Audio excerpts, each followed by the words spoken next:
ওই শিয়ারা বেদাত করে, তাই শিয়াদের বাতিল দল বলছেন, তাদেরকে আপনি বলছেন তারা বাদ। ও বন্ধু, মাদার তেরেসা শিরিক করেছে, তাই বললেন মাদার তেরেসার আমল বাদ। কাদিয়ানীরা কুফরি করছে, কাদিয়ানীদের আমল বাদ। এখন ওই কুফর, ওই শিরিক, বেদাত যদি আপনার ভিতরে পাওয়া যায়, আপনার আমল বাদ হওয়ার সম্ভাবনা আছে না নাই?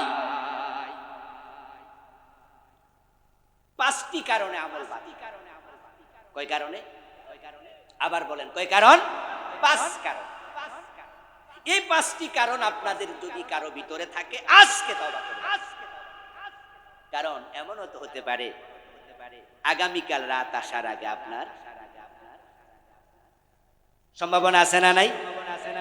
এই জন্য আপনি আমলবিহীন বলবেন, তওবা করেন। আমাদের বাংলাদেশে রবিউল আউয়াল মাসের যখন 12 তারিখ আসে, তখন ঈদে মিলাদুন নবী পালন করে এমন একদল লোক আছে না নাই? এমন দু চারজন কি আজকের মাহফিলে নাই? আছে। আমি বলেছি নিজেকে খোঁজেন, অন্যের সমালোচনা দরকার নাই। শিয়ারে কাফের বইলা, আপনি কাদিয়ানিরে কাফের বইলা মজা নেই, কোনো দরকার নাই। আত্মসমালোচনা। অন্যের কবরে আপনি যাবেন, আপনার কবরে আরেকজন যাবে? নিজেরে খোঁজেন। রবিউল আউয়াল মাসের 12 তারিখ যখন আসে, তখন আমাদের দেশের একদল মুসলমান রাসূলুল্লাহ সাল্লাল্লাহু আলাইহি ওয়াসাল্লামের ভালোবাসা প্রকাশ করার জন্য তারা ঈদে মিলাদুন নবী পালন করে। তারা জশ্নে জুলুস পালন করে, রাস্তায় মিছিল করে, স্লোগান দেয়, বিভিন্ন বড় বড় ব্যানার টানায়, বড় বড় আপনার গেট বানায়। এমন একদল লোক আছে, এবং তারা আমাদের দিকে তাকায়া কয়, এই লোকগুলো ঈদে মিলাদুন নবী করে না, এর মানে হলো রাসূলের ভালোবাসা তাদের কলবে। আমি কি কথা বুঝাইতে পারতেছি? শিয়ারা আমাদের দিকে তাকায়া কয়, হোসাইনের প্রতি তোমাদের কোনো ভালোবাসা? যদি হোসাইনের প্রতি ভালোবাসা থাকতো, তো আমরার মতো তোমরাও হাই হোসেন করতা। তো তোমরা হাই হোসেন করো না, এতে বোঝা যায় হোসাইনের প্রতি তোমাদের ভালোবাসা নাই, আমাদের আছে। আমরা তার জবাবে বলি, এই মিয়ারা, তোমরা যে হাই হোসেন করলা, এটা কি রাসূল করেছে? সাহাবারা করেছে? না, এই জন্য আমরা করি না। রাসূল যা করেনি, সাহাবারা যা করেনি, এটা ইবাদত হতে পারে না। ঠিক না? ঠিক না? এটা বিদআত। এখন যারা ঈদে মিলাদুন নবী পালন করলেন, আমি আপনাদের কাছে একই প্রশ্ন রাখতে চাই। প্রিয় নবী সাল্লাল্লাহু আলাইহি ওয়াসাল্লাম ইন্তেকাল করলেন 11 হিজরিতে। সর্বশেষ সাহাবী আবু তুফাইল রাদিয়াল্লাহু তাআলা আনহু ইন্তেকাল করলেন 101 হিজরিতে। মাঝখানে সময় গেল কত বছর? এই নোয়াখালীর ভাই, 90 মাস। 11 হিজরিতে রাসূলের ইন্তেকাল, 101 হিজরিতে শেষ সাহাবীর ইন্তেকাল। তাহলে মাঝখানে সময় গেল 90 বছর। এবার আপনাদের কাছে প্রশ্ন করব, রাসূলের প্রতি ভালোবাসা আমাদের বেশি না সাহাবাদের বেশি? এই 90 বছরে সাহাবারা ঈদে মিলাদুন নবী পালন করছে কয়বার? একটা দলিল দাও।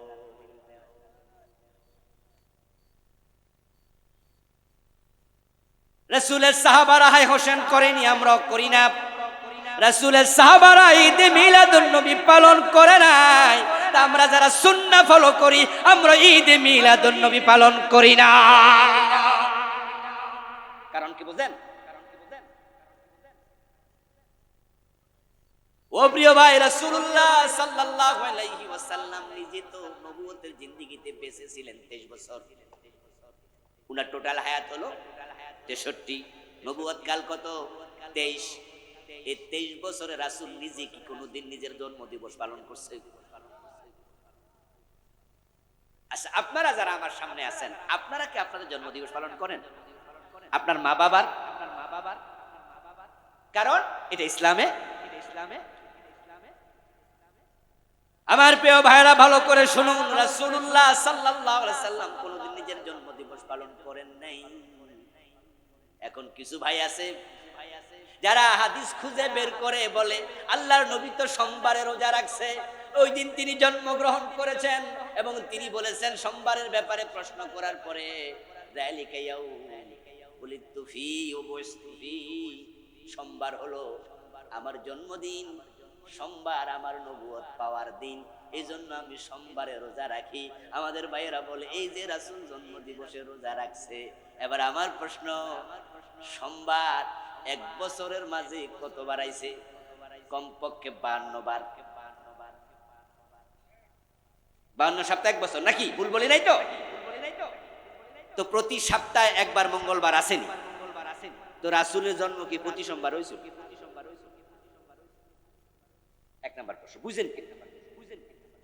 দ্বিতীয় প্রশ্ন হলো, আল্লাহর হাবিব যদি উনার দিবসটাকে সেলিব্রেট করেন জন্ম দিবস রোজা রাখার মাধ্যমে, তাহলে আমাদের উচিত হলো ওই দিন রোজা রাখা। কিন্তু যারা ঈদে মিলাদুন নবী পালন করে সেদিন রোজা রাখে না খিচুড়ি খায়, তো কেমনে মিলল? এখন এই লোকগুলো আমাদের দিকে আঙ্গুল তোলে, বলে তোমরা রাসূলকে ভালোবাসো না। আসলে বাংলাদেশের ইসলামটা আমাদের কাছে হয়ে গেল সে যেমন বলে তেমন ইসলাম। মোটেও না, ইসলাম শিখতে হবে কোরআন এবং হাদিস থেকে। কোরআন হাদিসের বাহিরে ইসলাম খোঁজা যাবে না। কিছু লোক কিছু যুক্তি দেবে, কিছু কথা বলবে, আর আপনি শুনে বলবেন মনে হয় এটা ঠিক, ওই হুজুরটা শুনে কয় মনে হয় এইটাই ঠিক। এটা তো ইসলাম না। আজগবে কিছু কথা মানুষ শোনাবে, আর আপনি দ্বিমত করলে আপনাকে গালিগালাজ শুরু করে দেবে। ইসলামটা হয়ে গেল প্রত্যেকের নিজস্ব গোত্রীয় সম্পদ। তা আমার গোত্র, আমার চিন্তা, আমার চেতনার সাথে মিলবে না, তখন আমি গালিগালাজ শুরু করব। আলেম ওলামারা পর্যন্ত আরেক আলেমের নিন্দা করে, গালিগালাজ করে, মাহফিলগুলোতে এসে পর্যন্ত শ্রোতারা জি বলে চিৎকার দেয়। আমি আশ্চর্য হয়ে যাই তাদের কথা শুনে। আপনার যুক্তির নাম ইসলাম না কোরআন হাদিসের নাম ইসলাম? যুক্তি দিচ্ছে। এই ভাইয়েরা, শ্রোতা ভাইয়েরা, রাসূলের জন্মে আপনারা বেজার না খুশি? কথা বলেন, বেজার না খুশি? তো ওনাদের শ্রোতারা আপনাদের মতো চিৎকার দিয়ে বললো খুশি। তো খুশি শব্দের আরবি হলো ঈদ। তো রাসূলের জন্মে যদি আপনি খুশি হন, তাহলে কি ঈদ পালন করতে অসুবিধা আছে? এরা কয় না, মিল গেছে, হুজুরের কথার সাথে মিল গেছে। রাসূলের জন্মে কি খুশি? খুশি। তো খুশি শব্দের আরবি কি? এই যে গত পরশুদিন, আমার কালকে তো নাকি ঈদ গেল, গতকালকে গেল তো ঈদ। ঈদ শব্দের অর্থ কি? তো রাসূলের জন্মে আপনারা বেজার না খুশি? তো খুশি শব্দের আরবি কি? তো ঈদ তো পাইয়া গেছি। আবুল কালাম আজাদ কি বল? আমার দোস্ত, যদি তোমার এই যুক্তি দিয়ে ইসলাম হতো, তাহলে প্রিয় নবী নিজেও তো এই জাতীয় ঈদে মিলাদুন নবী পালন করতেন। আরো জঘন্য ভাবে কি বলে জানেন? এবার বলে, যারা ঈদে মিলাদুন নবী পালন করে না, বুঝতে হবে রাসূলের জন্মে তারা, ওই যে যারা হাই হোসেন বলে না, বুঝতে হবে হোসাইনের ভালোবাসা তাদের হৃদয়ে নাই। যারা রাসূলের জন্ম দিবস ঈদে মিলাদুন নবী করলো না, বুঝা গেল তাদের অন্তরে রাসূলের মহব্বত, রাসূলের জন্মে তারা খুশি না। এবার কি বলে? জঘন্য বলতেছে, রাসূলের জন্মে আকাশ খুশি, বাতাস খুশি, রাসূলুল্লাহর জন্মে ফেরেশতা খুশি, রাসূলের জন্মে তামাম মাখলুকাত খুশি। শ্রোতারা বলে জি, কিন্তু শয়তান খুশি না বেজার? রাসূলের জন্মে কি শয়তান খুশি না বেজার? এবার হেরাই না, এবার কয় দেখো, যারা ঈদে মিলাদুন নবী পালন করে না, তাদের সাথে কাদের মিল পাওয়া গেল? আস্তাগফিরুল্লাহ, লা হাওলা ওয়ালা কুওয়াতা ইল্লা। আচ্ছা, আমরা যারা ঈদে মিলাদুন নবী পালন করি না, রাসূলের জন্মে কি আমরা বেজার? এটা কি হতে পারে? জালেম বক্তা, কোথাটা কোথায় লাগে?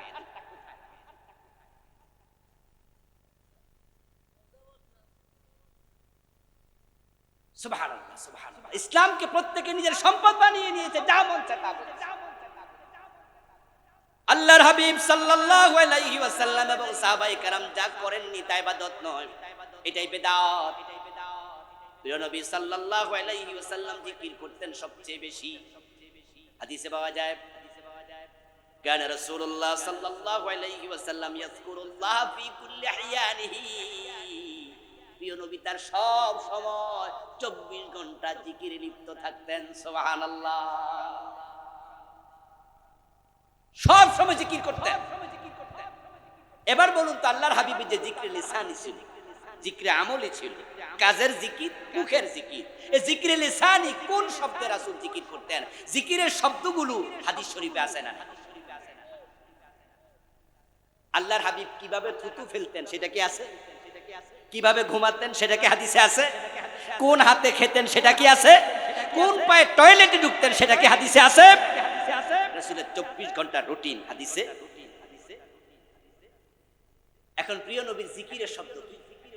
সুবহানাল্লাহ, আলহামদুলিল্লাহ, আল্লাহু আকবার, লা ইলাহা সুবহানাল্লাহি ওয়া বিহামদিহি সুবহানাল্লাহিল আযীম, আশহাদু আল লা ইলাহা ইল্লাল্লাহু ওয়াহদাহু লা শারীকা লাহু লাহুল মুলকু ওয়া লাহুল হামদ। এই জাতীয় আরো আছে প্রিয় নবীর জিকিরের আলফাজ, প্রতিটা শব্দ হাদিসের কিতাবে আছে। এখন আমরা যখন জিকির করব, রাসূল যে শব্দে করেছেন আমরা কি সেগুলো রাখবো নাকি নতুন করে বানাবো? আচ্ছা, নতুন জিকিরের শব্দ বানাইয়া জিকির করতে রাজি আছেন এমন কেউ কি এখানে আছেন? কারণ রাসূল যাহা করেননি, সাহাবারা যা করেননি, সেটা ইবাদত হতে পারে না। এবার বলুন তো বিশ্বনবী নিজে ইল্লাল্লাহ জিকির করছেন কয়বার?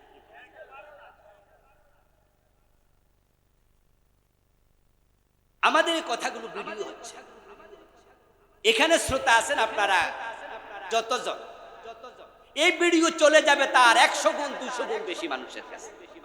এখানে কামেল মাদ্রাসার মুহাদ্দিস আছেন অল্প কয়জন, প্রিন্সিপাল আছেন হয়তো 1-2 জন বা নাই। এখানে বড় বড় পণ্ডিত লোক আছেন কম, কিন্তু ভিডিওর কারণে এটা হাটহাজারী মাদ্রাসার মুহতামিমের কানেও যাবে, যাবে না? এটা ঢাকা আলিয়া মাদ্রাসার প্রিন্সিপালের কানেও যাবে, তামাম দেশের বড় বড় মুহাদ্দিসরা পাবে। আমি সকলের জ্ঞাতার্থে বিনয়ের সাথে বলছি, রাসূলুল্লাহ সাল্লাল্লাহু আলাইহি ওয়াসাল্লাম ইল্লাল্লাহ জিকির জীবনে একবারও করেন? ইল্লাল্লাহ জিকির করেননি কোন সাহাবী। এই কথাগুলো আমার না, গবেষকদের কথা, মুহাদ্দিসদের কথা। আমিও বেদাত নিয়ে বই লিখেছি, শিরক নিয়ে বই লিখেছি। আমার লেখা বই এখানে আছে, আমি 7টা বই লিখছি। এই বেদাত নিয়ে বই লিখতে গিয়ে ইল্লাল্লাহ জিকির প্রসঙ্গে যখন আমি লিখি, লেখার আগে আমি অনেক গবেষণা তত্ত্ব তালাশ করেছি, খুঁজেছি।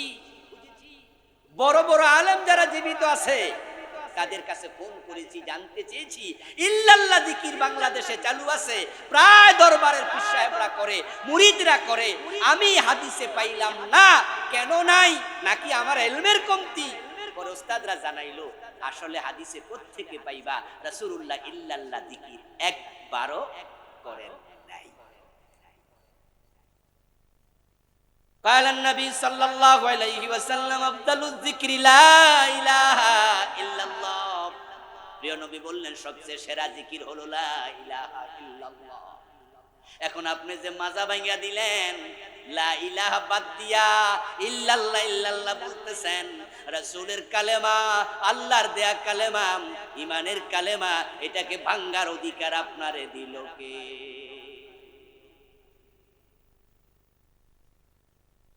ওই শিয়ারা বেদাত করে, তাই শিয়াদের বাতিল দল বলছেন, তাদেরকে আপনি বলছেন তারা বাদ। ও বন্ধু, মাদার তেরেসা শিরিক করেছে, তাই বললেন মাদার তেরেসার আমল বাদ। কাদিয়ানীরা কুফরি করছে, কাদিয়ানীদের আমল বাদ। এখন ওই কুফর, ওই শিরিক, ওই বেদাত যদি আপনার ভিতরে পাওয়া যায়, আপনার আমল বাদ হওয়ার সম্ভাবনা আছে না নাই? 5টি কারণে আমল বাদ। কয় কারণে? আবার বলেন, কয় কারণ? 5 কারণ। এই 5টি কারণ আপনাদের যদি কারো ভিতরে থাকে, আজকে তওবা করুন। কারণ এমনও তো হতে পারে আগামীকাল রাত আসার আগে আপনার সম্ভাবনা আছে না নাই? এজন্য আপনি আমলবিহীন বলবেন, তওবা করেন। 5টি কারণে আমল বাতিল হবে। তার মাঝে ওই 5টি কারণ দুভাগে বিভক্ত। প্রথম গ্রুপে 3 কারণ, দ্বিতীয় গ্রুপে 2 কারণ, এই হলো 5। প্রথম গ্রুপ 3টা, এই তিনটা যদি কারো থাকে তার ঈমানও শেষ, তার আমলও শেষ। 1 নাম্বার কুফর, 2 নাম্বার শিরক, 3 নাম্বার নিফাকে ইতিকাদি নিফাক।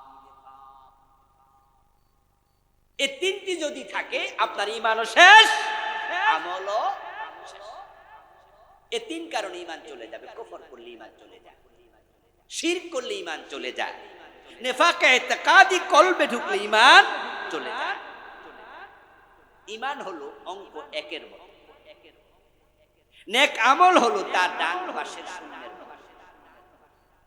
1 যদি থাকে শূন্যের দাম আছে, 1 যদি না থাকে শূন্যের কোনো দাম নাই। কুফর করলে ঈমান যদি চলে যায়, আমলের